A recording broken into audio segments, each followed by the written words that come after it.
So recently I had a conversation with a photographer and she had asked me about some of the shots that I did at White Sands, New Mexico, like this one of Lindsay. And she asked me, hey, how did you go about color grading it? And we talked a little bit about it. And one of the questions she asked me was, because she had never shot out in the deserts or certainly not in the White Sands. She said, look, the blue sky and that white gypsum is premium. It's pinnacle. I mean, that's what you want to capture when you're out there. So a heavy color grade or even a medium color grade could start distorting your blue sky and it could start distorting the white gypsum. And she said, do you worry about that or do you just color grade? And the answer is, well, it depends.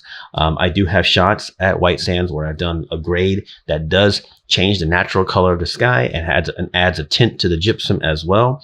But I agree. I go to White Sands for that blue sky and that white gypsum. That's why I go. I love it. I love that stark contrast and I love the way subjects look against it. But if you do want to explore a little bit of color grading, I know what you're probably thinking, oh, we'll mask out the subject and we're done here. That's true. That's true. And that is what we're going to do. Now we're going to use CGP because it's so convenient. It's right there on the layers window and I have all the beautiful RGB curves calculations on it. We've talked about that before, but I want to show you one little small detail that apparently people don't always think about or aren't even aware of. I actually wasn't aware of this function until a few years ago, and I've been using Photoshop for decades. So it's just a small little thing to allow you to explore with some freedom. Let me show you. So yeah, okay. So let's say we come here and we do a bit of a grade and we start adding some purple and some cyan and a little bit of mid-range. And of course, whether we like this or not, it's not the point. We have changed our sky to a purple and there's all kinds of other tones in the white gypsum that, could look good, could not, depends on what you want. Now, of course, if your, intuition was to do a subject selection and then use that subject selection as a mask, because it's such a clear shot of the subject against the background, it'll be really easy for Photoshop to succeed. We have the subject selection. We go back to our CGP folder and we click mask. Okay, that's done. Now she's masked out. The blue sky and the white gypsum is preserved. True.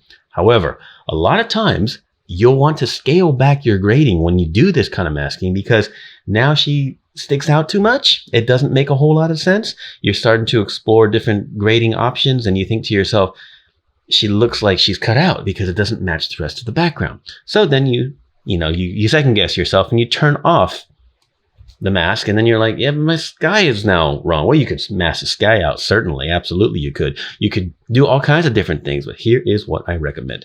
When you're on a mask, whether it's on a layer folder like this or on an individual layer, when you're on the mask, open up your properties window, which is right here. Or if you don't have it, go to window, properties on the menus. Okay. Here we have the density slider. Now the density slider is what I'm talking about. That's the whole point of this video. If you take that, let's say you start at 50%. Okay, look up at your mask. You'll see it's temporarily gray. The black area is temporarily gray. Now you can do that permanently by going to the mask and lightening it with the levels or something like that. But density allows you to have flexibility. So you can dial it in at any moment. So this is the color grade fully on the subject and 50% opacity on the background. And that's cool. Like I said, you can do that permanently, but with density, it allows us to, let's say, you know what? Let's take that background now to 70% of the original, right? That's what we're doing. We're darkening that. So how about even 75%? Okay. So there it is uncolored and there it is with the coloring and it's mostly on her and only 25% on the background. If we hold down shift and turn off that mask, we can see that's without it and that's with the mask. Why do we do that little bit of potential density adjustment? To take our color grade and blend it in. If it's completely blocked out, it may not work for your grade. It also might. You could do a subtle grade, for example. You could do something very subtle, very, very subtle. And now it does not look wrong, but you've not added any toning or any coloring to the blue sky and the white gypsum, okay? But if you're going to do something more exploratory and you really want to see where this is going to go with a lot of exploration of color, you might go, oh, the background. Use the density slider. Just wanted to show that because that was a real revelation for me a few years ago.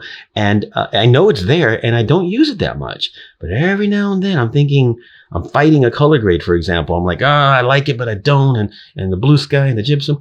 And then I realize, oh, wait, I can mask out the subject and adjust the density slider until I feel like what I'm trying to accomplish matches a little bit better. Even if I have a little bit of toning in the blue sky and the white gypsum, at least I can preserve some. Now, you might have all kinds of different scenarios where you want to color grade the subject independent of the background and then blend it in some way. I recommend doing that. So just a quick thought. If you have any thoughts similar to this, leave a comment below.